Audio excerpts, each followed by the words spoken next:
Welcome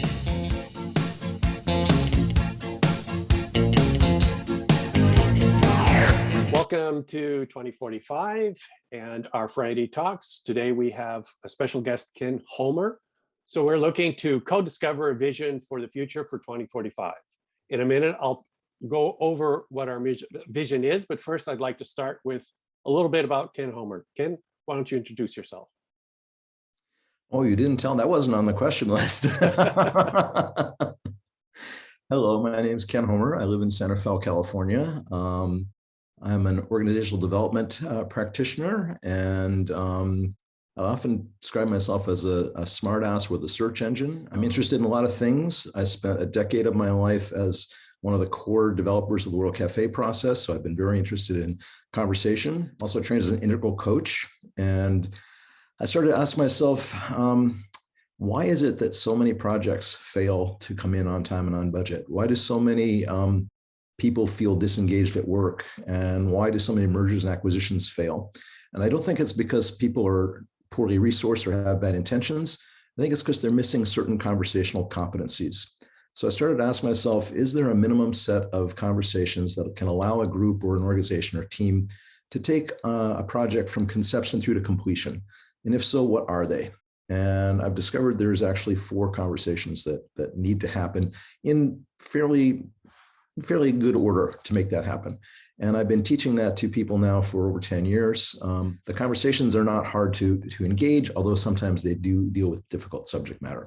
I'm also very concerned about the future. I think that we're at a unique time in human history where the decisions and actions we take today will have implications far, far out into the future. And I'm trying to do my best to be a good ancestor to the people who will come after me. That's awesome. Thank you. So I'll tell you a little bit about our emerging vision. And that's what we're trying to do here, is to emerge a new vision from all the folks that come and join us in these conversations, in these Friday Talks. And what we've been trying to do is build some kind of map, and that's still a work in progress, but build a map of all of these visions and how these visions come together to create a broader vision for 2045. At the moment, our vision is emerging, and it speaks to the idea that society has shifted away from an abstract social structure and towards human paradigm.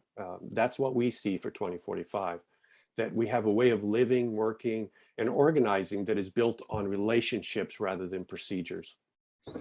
And that the society prioritizes positive impact above scale and growth, which is in part what we were just talking about a minute ago. So does that vision to you, at least in part, resonate? And it's certainly broad enough to speak to the work that you've just described that you do. Absolutely. A few years ago, after Ferguson, two colleagues of mine and I got together. We're all facilitators, and we thought, let's put together a program that can help people. We're skilled. We should be able to do this in 6 weeks. Well, it took 9 months, and there was an awful lot of tears. My colleague Diane, who is a Black woman, she did an enormous amount of research on slavery, the history of slavery, and we identified the root of the problem as dehumanization. As soon as you dehumanize somebody, then you're able to do really horrible things to them. And I actually had the privilege of being at a conference in 2006 on Bali, where I got to be in a small group with Desmond Tutu. And he's an incredible human being. And he actually got up and preached kind of a sermon. And he said, when we put together Truth and Reconciliation, Mandela and I received death threats. There were people who were saying, you cannot let these people off. They're monsters. He said, and therein lies the problem. As soon as you call someone else a monster, you absolve them of human responsibility, and you can become a monster yourself. So this idea of rehumanizing lies at the heart of my work. When I work in organizations, I really try to make it about how can we make organizations work for human beings, not for profit, not for machines, not for computers, but for the people who are there, because that's, we're all there is. Once we're gone, there is no more society. So if we don't have humanity and humanization at the center and not dehumanizing others, I think we're doomed to fail. Well, it sounds like you've answered my next question, which was going to be, what's your vision for 2045? But maybe it's you can expand on that a little bit. Well, I got your questions advanced and I was writing out my answers to them. And I thought it's such a hard question because we're in the midst of so much turmoil right now that it's hard to see. So what I like is that the timeline is, 24 years out, because then I can let go of the immediate stuff that's in my field of vision and focus on the long term. And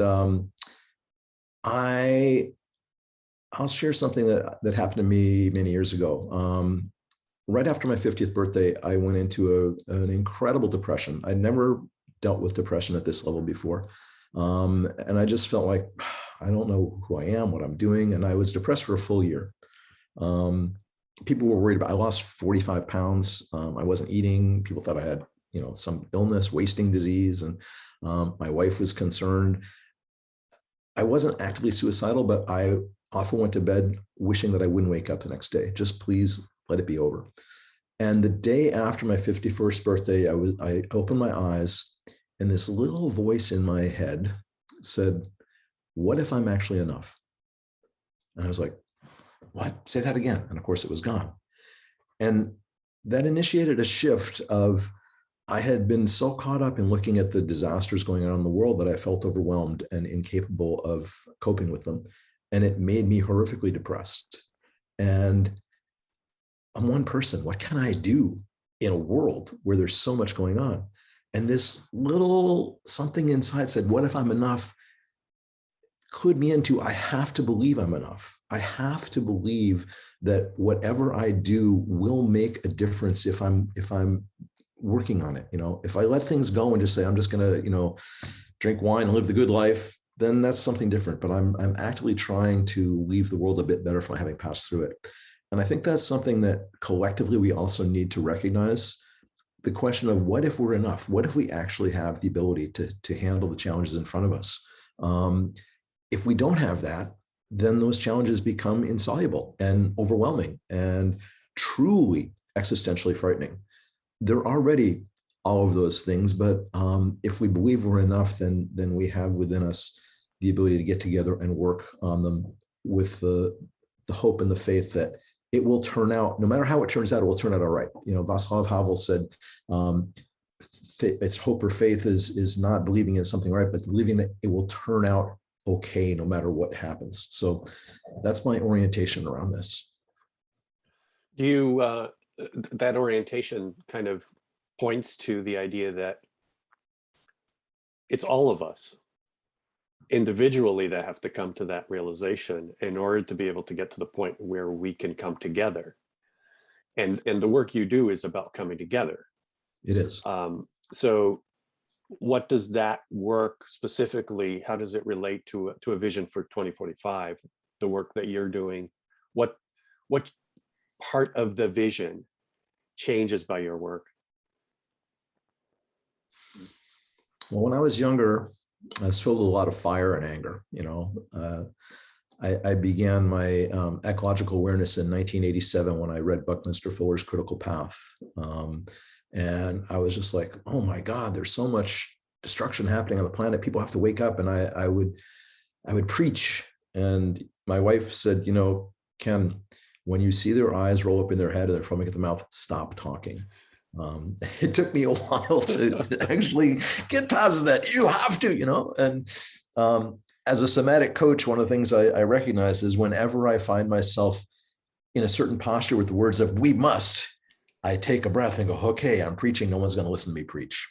So what I came to a few years ago is my work focuses on collaboration, and it's really interesting how often people call me for conflict resolution rather than collaboration, which they kind of go hand in hand. But I try to focus on the collaboration part, right?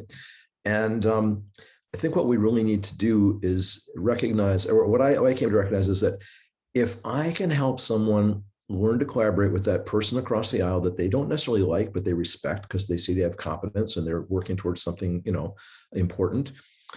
And then they wake up for themselves and say, I want to make a difference in the world. They'll have a tool that they've gotten that they can then take out to community organizing or, whatever it is they want to do. So I'm not trying to wake people up and change them anymore. I'm just trying to help them get through their days and recognize that it's possible to work together with people in ways that can be really fulfilling, even when you don't necessarily like them, as long as there's a mutual trust and respect going on. It's not about everybody has to like each other. You just have to recognize that everybody has a legitimate point of view. Sometimes they have things that are valid to contribute, and sometimes they don't, but no one gets excluded simply because of who they are, the way they look, the way they act, or what they say. Everybody's invited to the conversation, and we listen for the points of commonality and overlap, and that's the place we start from. So how would collaboration be in 24 years versus the way it is today? If the work you're doing gets to a point where a large percentage of the Earth's population is actually collaborating rather than not, what's the difference? What's the vision of how that manifests? You ask tough questions, Jose. I think one of the things that will be different is right now, there's a revolution going on in technology. We've got all these sensors, all these wearable technologies. People are kind of becoming cyborgs. Take Google Glass or whatever it was, where it was the glasses, and kind of like we're going to have a lot more access to appliances that will help us think together. And so MIT has a Center for the Study of Collective Intelligence, and their idea around collective intelligence is connecting people and computers in ways that allow them to be smarter than they would be on their own. So I think one of the things that's going to happen is more and more people recognize the need to collaborate simply because they're waking up to how bad things are. This summer and last summer are kind of blowing the doors off all the climate deniers. You really can't deny that climate change is happening anymore. As we watch things burn, as we watch things in drought, as we watch floods, so more and more people are saying, "Hey, we've got to change." And as we come together and recognize, I think the fundamental core piece here is we're all in this together. You're not going to escape this by being a billionaire and hiding behind a gated community on 1,000 acres of land with a whole Costco warehouse at your disposal for food. It's going to hit everybody. So the idea that we're all in this together and that it's got to work for everybody is one of the things that I hope will be part of the future in 2045, that it will no longer be a bunch of countries fighting over who gets to steer the planet, because there is no steering the planet. The planet steers itself, and we either go along or we take it apart in the process. So I'm seeing coming back to that, we are enough, that not only we are enough, we recognize that we're all there is. And so we better work together or it isn't going to happen. I really love that, because that's a beautiful concept. The fact that the Earth is doing its own thing. We just got to play along with it rather than think that we're leading it. I love that picture. Thank you for that. That's a beautiful part of the vision, I think, is that recognition right there. Something that certainly I don't think we've expressed before. So there you go. You've done your work. Oh, okay. You go now. You go now. We got you. Let me add something to that. I've always been uncomfortable with the term biomimicry, because we're biological organisms ourselves. Yeah. And it seems to me that if we can recover and remember some of our ancient past, which is still carried very much alive today by indigenous cultures. The Aboriginals in Australia, anthropologists have studied their stories, and they still tell stories about life forms that went extinct 40,000 years ago. They're still in their stories. So that means these people have an intact culture of 40,000 years. I would say there's a vast storehouse of how to get along with each other and how to get along with the planet, living within its bounds, that's locked up there, that is not being spread around and fertilizing our consciousness. So people who come from an indigenous background, whether it's Australia or Africa or South America or North America or Lapland in Europe, Siberia, they're much more likely to be attuned to the earth because they live close to it. We've got a culture that makes decisions 100 stories off the ground, so they're ungrounded, thousands of miles away from the consequences. And I think that's there's no feedback loop that lets people know when you make this decision, here's how it lands over there. So we've got to connect the feedback loops. And there are very definite feedback loops between the human body and the earth itself that if we start to get into our somatic awareness, will guide us in moving forward in a healthy way. No, that's beautiful, because I also think it's not just the feedback loops, but it's the causal chains.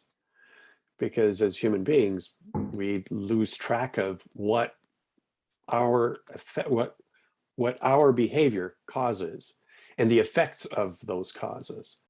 And we don't see them, right? It's okay to burn fuel, and I don't see the people around the community that was damaged by that, or the pollution that was created by that, and so forth. So a lot of it is that both of the causal effects as well as that feedback. So I like that, the way you put that. So what do you think are the obstacles to that vision of people recognizing that it is about us getting out of the way of the earth rather than thinking that we're running the earth? There's a lot of them.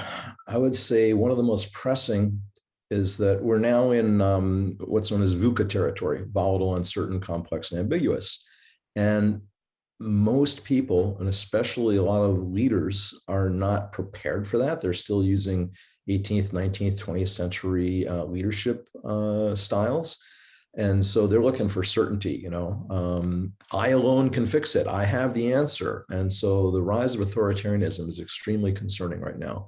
And it gains foothold in times of great complexity and ambiguity because people are not comfortable with being uncomfortable. It's like, okay, this isn't working. Tell me what to do and I'll do it, right? So one of the obstacles is developing the collective capacity to sit with great uncertainty and great fear, and not move too soon.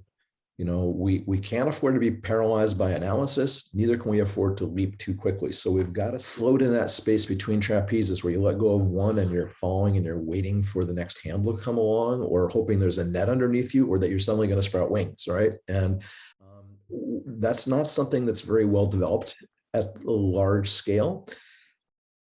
And at the same time, I think it's something that's easily developed at a large scale because so much of what's going on that's positive in the world is not reported in the news. It's happening at the margins. It doesn't make the papers. It doesn't make the news channels. It might show up on some of your social media, depending upon what you're tuned into, but there's ample evidence of people who are doing amazing work. And I think of the fall of the Berlin Wall and how all the pundits said, wow, nobody saw that coming. But I know people who are involved in US-Soviet citizen diplomacy who said, we totally saw this coming. We were talking to people on the ground. They're like, this, the whole thing's falling apart. You just can't see it yet. And one day it's very brittle. There's going to be that tap of the hammer. It's just going to all shatter, right? So I think that's something that's there. The tipping point. We have multiple tipping points. And the question is, which way is it tipping? Right. Yeah, absolutely. So because we are about talking to different individuals and different communities and different movements, part of what we try to do is to reflect on what else is near you from the type of work that you do, as far as adjacent movements or adjacent work that is being done that complements and connects to the work that you're doing. Mm-hmm. Any specific things come to mind? First thing that comes to mind is permaculture and regenerative agriculture. I'm not a permaculturist myself, but I love what these movements are doing. food security is certainly going to be at the heart of any future. If we don't have food security, we're going to have horrific, disparities in society. There's going to be wars. There's going to be all kinds of trouble. So we've got to make sure everybody has enough to eat. Likewise, the ecological movement. We have to make sure that our ecosystems, which are not natural resources, but are life support systems, are all in the red at the moment. So this is one of the things driving the positive change. More and more people are waking up and saying we have to restore the soil's capacity to grow seeds and grow food. I think the report out of England is they have less than 50 harvests left. That's pretty scary, But if you look at something like Biggest Little Farm or Joel Salatin's work at Polyphase Farms, Salatin doesn't say that he grows food, he grows soil. They're learning how to restore soil. So the restoration of soil and regenerative agriculture, including properly managed ruminants, which build up all kinds of roots in the soil and grasses, which then allow people to not have to make the choice between meat and being, a vegetarian. If I don't do well on vegetarian diet, I've tried it. My body gets really depleted really fast. I need some meat. I don't need a huge amount, but I need it. And I don't want to be told you can't have meat. So that's one. Social justice. Right now, I'm facilitating a series. I'm part of a facilitation team for a large global financial services firm that is looking at diversity, equity, and inclusion. It's really heartening to me to see how many businesses are recognizing, and again, it goes to profit because the studies show that diverse teams outperform homogenous teams. They have better ideas, they're higher performing. So there is a profit motive there. But at the same time, if that's what drives the change and you get the change in place, fantastic. So I don't like DEI as a term. I think it tends to be divisive, but I really like this alternate, which is dignity, justice, and belonging. So are we creating an organization or a community where everyone has dignity, where everyone feels that they can belong, where everyone is treated with equal justice? Equal justice is different than equality, right? So that's growing by leaps and bounds, and it's really positive because that goes to the humanization, right? Somebody mentioned on a call the other day, we're a financial services firm. We have a lot of analysts. We're hiring neurotypical people, who are on the spectrum. They lack a lot of social skills, and we want to make sure that we build the the culture that welcomes them and doesn't exclude them because they lack certain skills, but honors other skills. So the fact that this is going on in a financial services firm is really encouraging to me. So social justice, restorative agriculture, the ecological movement, those are the first ones that pop into my head. Quite consistent, obviously, in being able to bring about the type of mindset that you talked about, right? Because it is about the earth first and nature first and not secondary to that. And so that makes a lot of sense. So we're about to wrap up here. Any other thoughts? Anything else that you think you'd like to expound on as far as a vision for 2045? There is one. This has been a topic, a very hot topic for me the last couple of weeks, talking with different people. Don't ask the question, how do we do this? I think that's the wrong question, and I'll explain why. How do we do this activates an engineering problem-solving mindset. And we're not faced with engineering challenges. I mean, we are, but we've got most of the engineering challenges handled. Right now, we could feed everybody, we could shelter everybody. Those are technical challenges, and we have the ability to do that. What we're faced with are adaptive challenges, which require a change in mindset. And the knowledge is not there. We have to invent new ways of being. We're faced with wicked messes or wicked problems, or as Bob Johansen just calls them, dilemmas, right? And if you ask, how do we solve this? You're asking the wrong question, because that's through the lens of it's a problem to be solved. It's not a problem to be solved. It's a situation we're engaged in.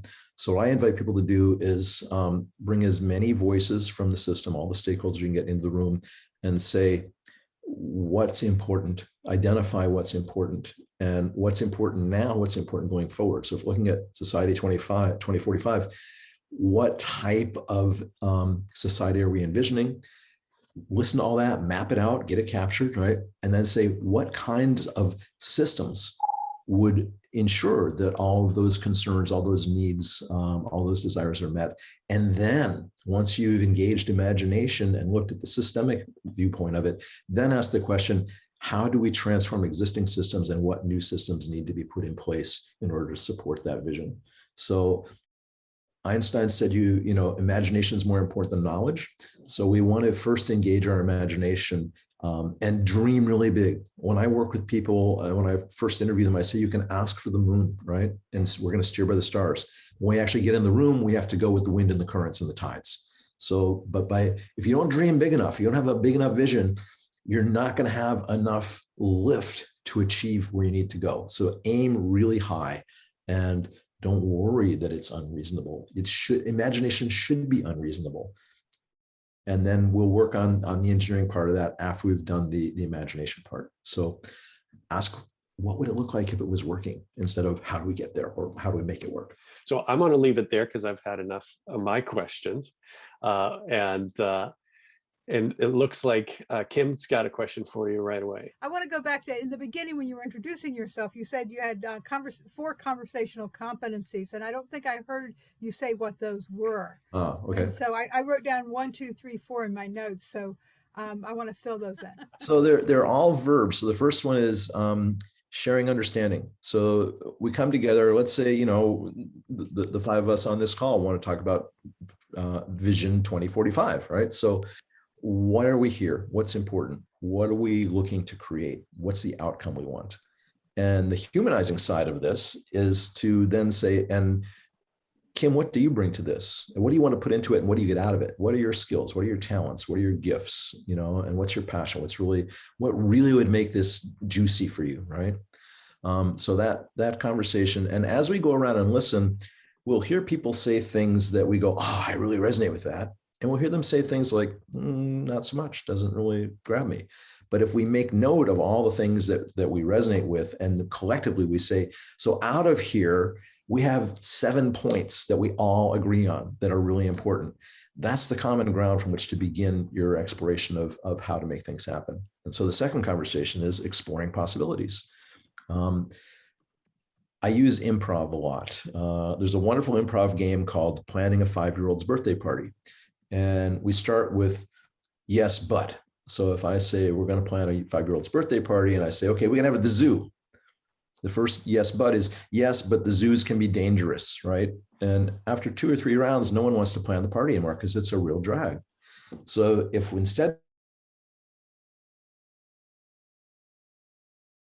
and we can do anything we want and suspend the laws of physics, then you get, sure, we can have the kids playing in the cage of the gorillas and petting the tigers, and it gets really exciting.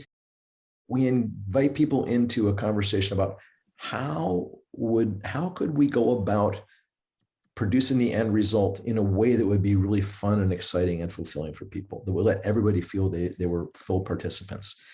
Now that'll generate some unreasonable things, but it also generates some very reasonable things. You get this cloud of possibilities. And so then you say, now, based on the fact that we have laws of physics and we have budgets and we have resource constraints, which one of these things would stand the best chance of success? And this is key. Everyone has to agree, we think this one.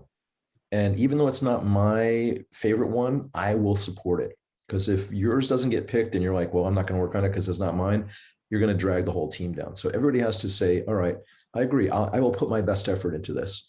And then we move into the conversation that everyone knows from business school of coordinating actions. What are the goals? What are the timelines? What are the milestones? What's the critical path? Who's responsible for what tasks? How do we divvy up resources? Blah, blah, blah. And then again, the humanizing part. Kim, what does it look like when you're really stressed? What happens when you've got multiple deadlines that are slipping and you have a bad day at home and you're not feeling well? So that if I notice that, I come up and say, Kim, you look like you're really struggling. How can I help you? Let's take a walk. You're not going to get through this by bowling through. So let's take a little break. Talk to me about it. We'll come back. You'll see things differently. So we're really supporting each other, bringing out the best in each other. The other critical part here is, in the Jewish tradition, there's this saying, if you want to make God laugh, tell her your plans, right? So we come up with a plan, tell it to God. How's God going to laugh at this plan? Where are the potential breakdowns? So we're planning ahead, right? Okay, here's the laughing part. What are we going to do if God laughs at us right here? And you're thinking things through. The last conversation, which almost never gets held, is the reflecting and learning, or the after action review. What did we do that worked well? What can be replicated? Who needs to be acknowledged? And the answer is always everybody. Don't just acknowledge the high performers. Make sure everybody gets acknowledged for what they contributed. What did we do that didn't work the way we thought it would? Not that failed, because failure has a big emotional, component to it. So it's like, what did we do that didn't work the way we thought it would? We thought by doing this, we'd end up over here. Instead, we ended up way over there. What did that teach us? And how can we use that going forward? And then what competencies did we develop individually and collectively? And if we are working together again on a future project, how can we use those to be even better next time? And if we're dividing up and going to new teams, what am I bringing with me that I can gift the next team with? And that's plotted around a wheel, and it works backwards. So if you're in coordinating actions and people say, this isn't working, go back and see, did you choose the right possibility? If you didn't choose it, did you generate it? If you didn't generate it, go back, did you actually have enough overlap and agreement on what was important? So it's a really simple model. As I was developing it, I was looking for something that would be portable and easy to remember, because I read Difficult Conversations, which says 13 steps, and I can't remember 13 steps. I got a small brain. And so it's been a great guiding model. And it's also kind of fractal, because at the end of each conversation, you will say, okay, so what are our next steps here? What do we learn, right? You can reflect on every single conversation. So that's the model in a nutshell. Matt, you unmuted. Looked like you might have a question. Oh, the question, I know you don't like the idea of how do we do this. So how do we get people to go from all these judgmental things? I don't like the guy, and he's dressed funny, he's behaving funny or whatever, to okay, somebody that I can collaborate with. I wholeheartedly agree with you that for anything going to the future, collaboration is key, and the ability to collaborate is key, and the I don't know, the reactions, the way that people react and behave around conflict and stuff like that is to look forward to, okay, but what can we do together, right? But that's not what we learn in school. In fact, it's the opposite, right? Is you do your tasks and you block the other guys from cheating, and that's not, we do it at home. Who broke the lamp or whatever, and it's like, not me, and it's only two siblings, so not me, and definitely we don't find that at work, right? At work is who's the fault for this? Who's the big guy who made this happen? The other 27 people don't count. Who's the big guy who made this happen? So how do you change that? What are the steps to change that? Because that's one of the things that we've been struggling with is, yeah, that's where we need to go, but holy shit, it's going to be hard. Okay, sure. Couple things come to mind. One, it is hard. There's no question that it's hard, but we shouldn't shy away from the hard stuff. Two, David Cooperrider out of Case Western Reserve University invented or developed something called appreciative inquiry. And he said, if you walk into an organization and ask what's wrong and who's to blame, you put people in a defensive crouch. And it's really difficult to learn when you're trying to defend yourself. I can't be the person who's guilty. I'm going to do whatever I can. And so make sure that no one looks at me that way, right? So if you ask instead, change the question to what's important and who cares. And you get really different behaviors. And I'll give you an example. Many years ago, around 2004, I was invited to facilitate a World Cafe at the Foundation for Global Community, which used to be Beyond War. And they were bringing together business people and peace activists. And I knew that it was a very volatile crowd.